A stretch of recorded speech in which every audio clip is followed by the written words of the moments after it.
போற? அதுவா, வெளியே கிளம்புறேன். அதுக்கு எதுக்கு பெட்டி எடுத்துட்டு போற? ஒரே ஸ்ட்ரெஸ், ஒரு டிப்பா இருக்கா, அதான் ஜப்பான் வரைக்கும் சின்னதா ஒரு ட்ரிப் போயிட்டு வரலாம். லூசு, ஜப்பான் வெளிநாடு. Yeah, I know that. அதுக்கு பாஸ்போர்ட் வேணும், அப்புறம் விசாலாம் வேணும். உங்ககிட்ட இதுல ஏதாவது இருக்கா? No worries, I got it.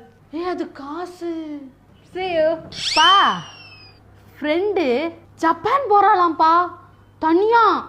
இவ்வளோ பெரிய பெட்டியை தூக்கிட்டு நிக்கிறா. இந்த காலத்து பொம்பளை பிள்ளைகளுக்குலாம் தைரியம் ஜாஸ்தி இல்ல. அவங்க அம்மா விட்டுட்டாங்களா, அவங்க அப்பாவும் விட்டுட்டாங்களா. இந்த காலத்து பெண்கள் இவ்வளோ தைரியமா இருக்கணும் இல்லப்பா.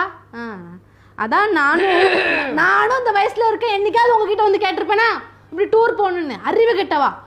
சேஃப்டி முக்கியம் முதல்ல லைஃப்ல. ஒரு இடத்துல என்னமோ எதுவும் ஆயிட்டுனா யார் பொறுப்பாக முடியும்? என்னப்பா, வீட்டுல இருந்தோமா சந்தோஷமா வாழ்ந்தோமான்னு இருக்கணும் இல்லப்பா.